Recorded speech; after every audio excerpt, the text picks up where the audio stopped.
crown jewel of the King of Dirt Sportsman Series, the Northeast Crate Nationals made its way back into Albany-Saratoga last Friday. Let's head to the great race place now to see which Sportsman driver took home the cash. The Northeast Crate Nationals would get started with Mike Ostrander as your race leader, coming to the green flag as they would go 100 times around the great race place oval. Ostrander would see some pressure right away from the 33J of Chris Johnson, who was trying to work him up on the top side.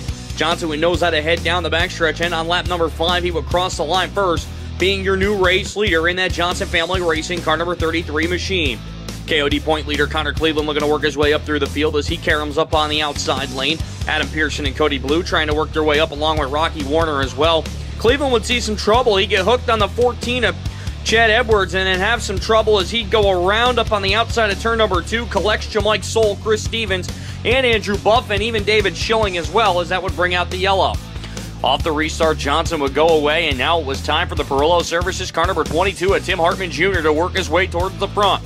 Hartman would battle up on the outside lane, now looking to crack the top 5 as he'd already taken a spot away from the 62 of Mike Ostrander, working it up on the top side off of turn number 4. He'd slide in front of him, set his sights on Chris Johnson and the 22 of Hartman.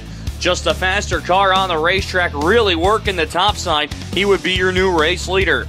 2016 champion Jeremy Pitts trying to work his way up through the field. Cody Bleau right there as well.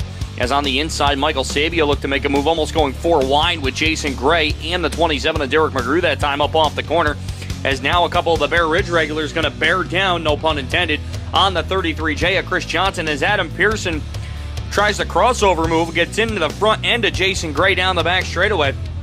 As Pierson, the fan favorite, trying to work his way up. John Miller in there as well as Gray trying to pass him on the inside lane through slower traffic. Battle for the number 2 spot would ensue as Jeremy Pitts would work on the outside lane, trying to get by Chris Johnson as they battled through slower traffic towards the tail end of this one and enter into the picture the defending champion of the event, Rocky Warner, working it up on the top side. He would crack the top 5. Look at this move by Chris Johnson going side by side, make that 3 wide with Allison, Ricci, and Cody Hunt trying to hold on to that number 2 spot on the inside lane.